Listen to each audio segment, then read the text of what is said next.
Magandang araw po. Share ko lang yung mga panahon na nagkaroon ng bulutong yung aming mga alagang manok at kung ano yung paraan na aming ginawa. So, nagpakain po kami ng 4 na piraso ng paminta. So, kailangan po dalawang tao yung tutulong sa paggagamot. So, tapos po, yung isa pa po is yung pampahid na langis ng niyog na may dinurog na siling labuyo.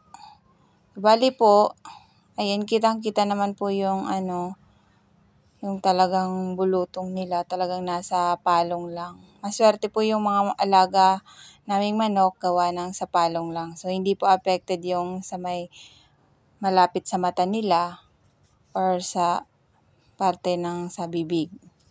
So, nag-search po ako, kaya nalaman ko yan, nag-search ako kung ano yung home remedy na pwede kong gawin or pwede kong gawing gamot sa aking mga alagang manok na mayroong bulutong. So, nakapag-search po ako ng yung paminta is gamot din para sa bulutong ng manok. Tapos, nag-search pa din po ako.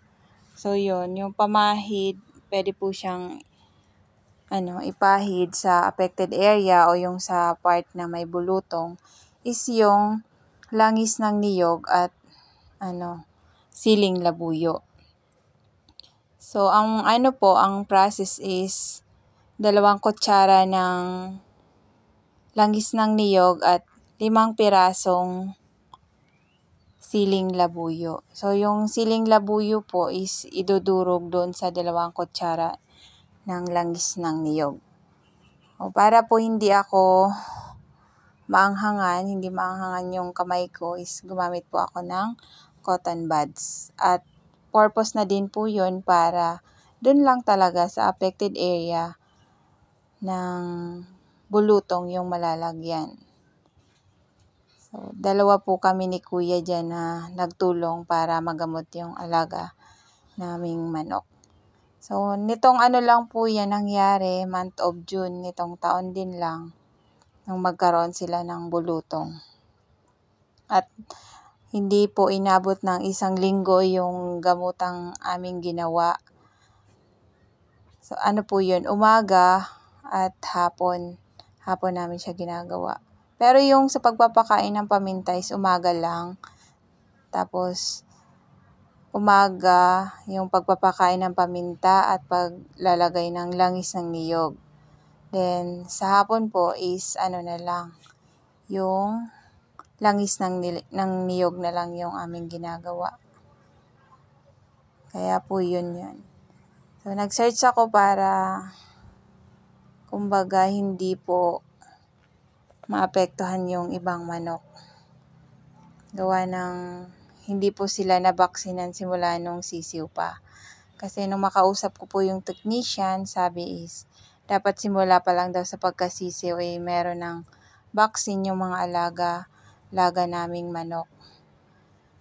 Kaya lang sila po is halos na sila ata dyan is mag 3 months, February, March, April, May, June.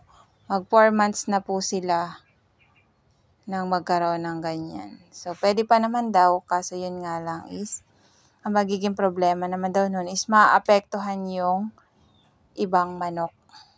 So, ang alaga po namin is yung kaber, yung pre-range chicken na kaber, yung brown egg ang nila. So, ang gamit ko lang po is incubator. Then lang po ako nagpapapisa ng itlog. So, nag-start po ako from 3 pieces na inahin tapos 1 tandang. So, ngayon po, iyan ay 35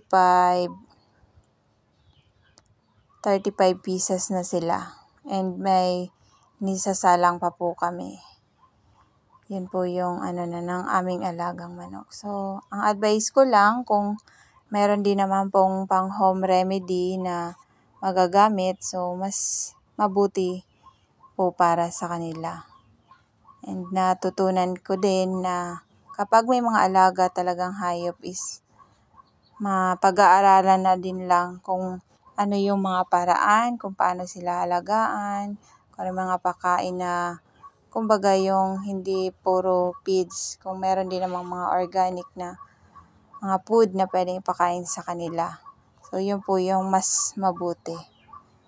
Kumbaga, natural yung way ng pag-aalaga natin. Kasi noong mga panahon, ganun din naman yung pag-aalaga ng mga ng manok o ng iba pang hayop, di ba, natural. So, ngayon kasi is marami din naman ang nadidiscover, kaya yun na din ang saka mas na daw kasi ang panahon ngayon compare dati. Pero totoo naman po kasi talaga yun.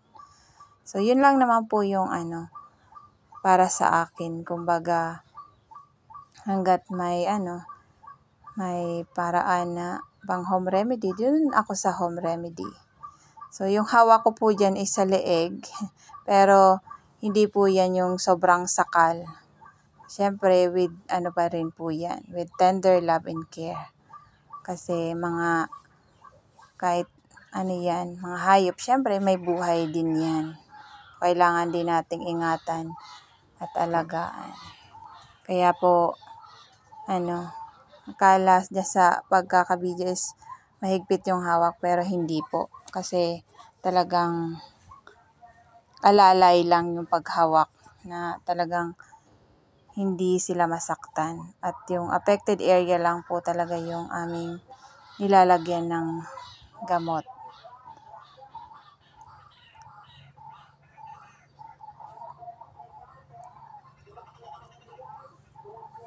Yan po. Ang kasi ang problema is madami talaga, pero sa palong lang. Yun lang yung nila.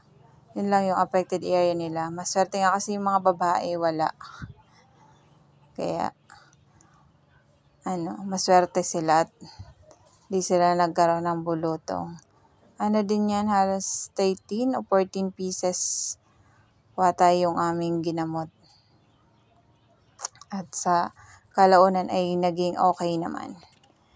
Kaya, so yun, masaya ako kasi nagamot ko sila sa tulong ni brother. Kaya good luck po sa mga mag-aalaga ng hayop.